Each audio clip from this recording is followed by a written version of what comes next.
बात करते हैं क्वेश्चन नंबर 31, जिसमें लिखा है if star is a binary operation on a set S an element x of s is an idempotent for a star if x star x is equal to x।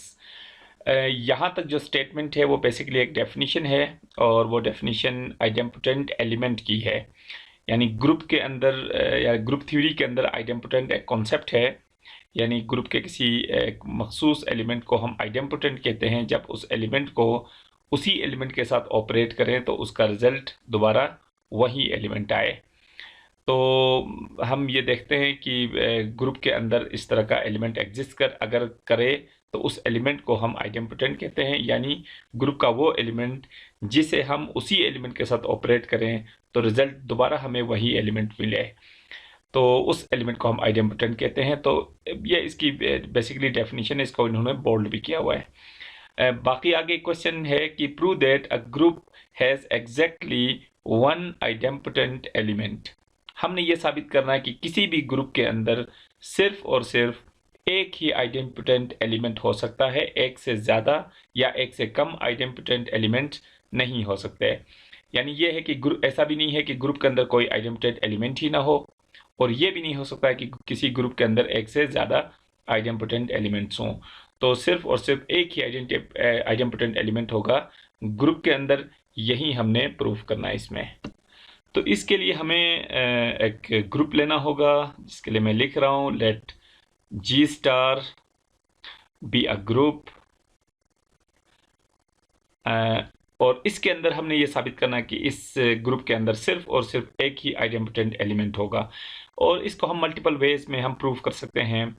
एक तो ये है कि हम एक कॉन्ट्रडिक्शन जो है वो क्रिएट करें, एक कॉन्ट्रडिक्टरी हाइपोथेसिस हम ले लें और हम एज्यूम करें कि ग्रुप के अंदर एक से ज़्यादा आइडेम्पोटेंट एलिमेंट्स हो सकते हैं, या ये हम और फिर उसके अंदर हम एक कॉन्ट्रडिक्शन क्रिएट करें और उससे ये साबित हो जाएगा कि हमने जो एक हाइपोथेसिस लिया था कि ग्रुप के अंदर एक से ज़्यादा आइडेंटिटी एलिमेंट्स होते हैं तो वो फॉल्स होगा। जाहिर है वो कंट्रोडिक्शन आने के बाद वो जो हमारा बेसिक हाइपोथेसिस है उसको हम फॉल्स मानते हैं। एक और भी तरीका ये है कि हम ग्रुप में से हम एक एलिमेंट चूज़ करेंगे, कोई भी एक जनरल एक आर्बिट्ररी एलिमेंट, और वो ऐसा एलिमेंट होगा जो आइडेम्पोटेंट होगा, और हम साबित करेंगे कि वो एलिमेंट जो है वो सिर्फ और सिर्फ एक ही एलिमेंट हो सकता है, वो एक से ज़्यादा एलिमेंट्स नहीं हो सकते। तो इसके लिए मैं जी में से एक एलिमेंट चूज़ कर रहा हूँ। तो अब हम लिख सकते हैं यहाँ पे सपोज एक एलिमेंट लेंगे हम x बिलोंग्स टू जी। अब इस x के लिए दो पॉसिबिलिटीज़ हैं, या तो x आइडेंटिटी एलिमेंट होगा या x कोई नॉन आइडेंटिटी एलिमेंट है। तो हम डायरेक्ट ये साबित कर सकते हैं कि अगर x एक आइडेम्पोटेंट एलिमेंट है तो ये लाजमी तौर पे आइडेंटिटी एलिमेंट होना चाहिए। तो इस चीज़ के लिए मैं लिख रहा हूँ if x star x is equal to x। जाहिर है अगर x आइडेम्पोटेंट एलिमेंट है तो फिर इस एलिमेंट का इसी एलिमेंट के साथ जो कंपोजिशन होना चाहिए वो अगेन x के ही बराबर होना चाहिए, और यहाँ से हम वो रिजल्ट प्रोड्यूस कर सकते हैं कि ये x जो है वो बेसिकली कौन सा एलिमेंट है। तो दिस इम्प्लॉइज दैट अब यहाँ पे मैं x इनवर्स जो है उसको मैं ऑपरेट कर सकता हूँ, चाहे लेफ्ट से या राइट से। x inverse star x is equal to x inverse star x, ये स्टार और ये x। और ये देखें क्योंकि x इनवर्स x और x तीनों g के एलिमेंट्स हैं तो एसोसिएटिविटी होनी चाहिए। तो x इनवर्स स्टार x मैं लिख सकता हूँ star of x is equal to किसी भी एलिमेंट को जब इनवर्स के साथ ऑपरेट करें तो उसका रिजल्ट आइडेंटिटी। तो दिस इम्प्लॉइज दैट, तो ये होगा identity times of x is equal to e, और आइडेंटिटी एलिमेंट ग्रुप के किसी भी एलिमेंट के साथ ऑपरेट होगा तो वो उसकी वैल्यू को इफेक्ट नहीं करेगा। तो x is equal to e, sorry ये x इज इक्वल टू मेरे पास है e। तो ये मेरे पास रिजल्ट है, और ये रिजल्ट क्या शो कर रहा है कि अगर हम ग्रुप में से एक एलिमेंट चूज करते हैं और वो एलिमेंट अगर आइडेम्पोटेंट है तो वो सिर्फ और सिर्फ आइडेंटिटी एलिमेंट हो सकता है। यानी ग्रुप के अंदर आइडेंटिटी एलिमेंट ही वो वाहिद एलिमेंट है जो कि आइडेम्पोटेंट हो सकता है। तो यहाँ से हम ये कंक्लूड कर सकते हैं कि ग्रुप के अंदर जो आइडेम्पोटेंट एलिमेंट हो सकता है वो सिर्फ ई हो सकता है। तो मैं ये लिख सकता हूँ कि द ओनली आइडेम्पोटेंट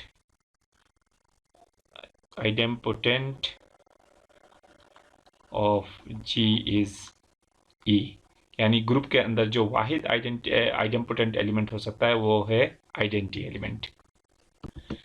क्योंकि ऐसा नहीं हो सकता है कि ग्रुप के अंदर जो आइडेंटिटी एलिमेंट है वो आइडेम्पोटेंट ना हो, क्योंकि हमें पता है कि आइडेंटिटी एलिमेंट को जब हम आइडेंटिटी के साथ ऑपरेट करते हैं तो इसका रिजल्ट अगेन आइडेंटिटी ही आता है। तो ये बात तय है कि ग्रुप के अंदर जो आइडेंटिटी एलिमेंट होगा वो हमेशा आइडेम्पोटेंट होगा। तो इसका मतलब ये हुआ कि ग्रुप के अंदर आइडेम्पोटेंट एलिमेंट ना होना तो इम्पॉसिबल है, क्योंकि जो आइडेंटिटी एलिमेंट होगा वो हमेशा आइडेम्पोटेंट होगा। लेकिन ये भी नहीं है कि आइडेंटिटी के एलिमेंट के अलावा कोई दूसरा भी इसके अंदर आइडेम्पोटेंट एलिमेंट हो, क्योंकि हमने वो देख लिया कि ग्रुप में से अगर हम कोई एक एलिमेंट लेते हैं आर्बिट्रेरी और वो अगर आइडेम्पोटेंसी की प्रॉपर्टी अगर वो फुलफिल कर रहा है या वो आइडेम्पोटेंट अगर है तो वो सिर्फ और सिर्फ आइडेंटिटी एलिमेंट हो सकता है। इसके अलावा कोई और एलिमेंट इसमें आइडेम्पोटेंट नहीं हो सकता। तो इससे ये साबित हुआ कि ग्रुप के अंदर सिर्फ और सिर्फ एक ही आइडेम्पोटेंट एलिमेंट है और वो एलिमेंट है ई। इसी सेक्शन का हम अगला क्वेश्चन देखते हैं और वो है क्वेश्चन नंबर 32। इसमें लिखा है show that every group G with identity E and such that x star x is equal to E for all x belongs to g is abelian.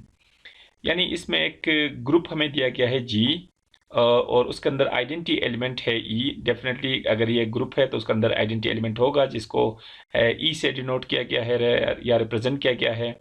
और ये ग्रुप है किस तरह का, इस ग्रुप में से इस ग्रुप के अंदर जितने भी एलिमेंट्स हैं, यानी for all X belongs to G, इस ग्रुप के जितने भी एलिमेंट्स हैं उन एलिमेंट्स को जब उन्हीं एलिमेंट्स के साथ ऑपरेट करें तो उसका रिजल्ट हमेशा आइडेंटिटी आता है।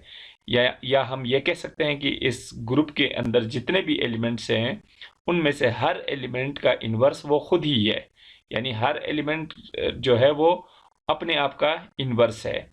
क्योंकि हमने इन्वर्स की डेफिनेशन में ये पढ़ा है कि दो एलिमेंट्स का कॉम्पोजिशन आइडेंटिटी आए तो वो एक दूसरे के इन्वर्सिस हैं।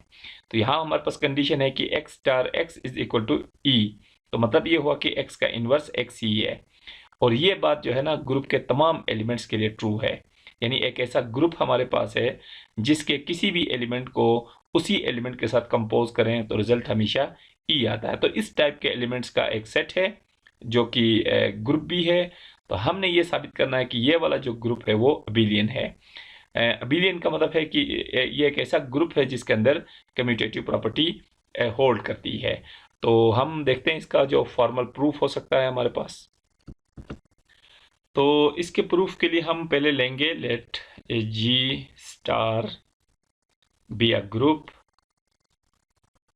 और ये एक ग्रुप है ये तो हमें बताया गया है, लेकिन हमें ये भी बताया गया कि इस ग्रुप के अंदर एक प्रॉपर्टी भी है, या इस ग्रुप के एलिमेंट्स का जो नेचर है वो कुछ इस तरह का है कि इस ग्रुप के किसी भी एलिमेंट को उसी एलिमेंट के साथ ऑपरेट करें तो उसका रिजल्ट हमेशा आइडेंटिटी आता है। तो इस चीज़ को भी हम यहाँ पे मेंशन करते हैं with x star x is equal to e for all x belongs to g। तो ये इस ग्रुप का जो कंप्लीट डिस्क्रिप्शन है वो हमने लिखा है, यानी ये g एक ग्रुप है बाइनरी ऑपरेशन स्टेरिक या स्टार के रेस्पेक्ट से, और इस ग्रुप के जो एलिमेंट्स हैं, यानी इस ग्रुप के अंदर जितने भी एलिमेंट्स हैं उन एलिमेंट्स को जब उन्हीं एलिमेंट के साथ हम ऑपरेट करते हैं तो उसका रिजल्ट हमेशा आइडेंटिटी आता है। या इस ग्रुप का हर एलिमेंट अपने आप का इन्वर्स है, या इसका हर एलिमेंट का इन्वर्स वो खुद ही एलिमेंट है। हमने साबित ये करना है कि ये ग्रुप जो है वो अबिलियन है।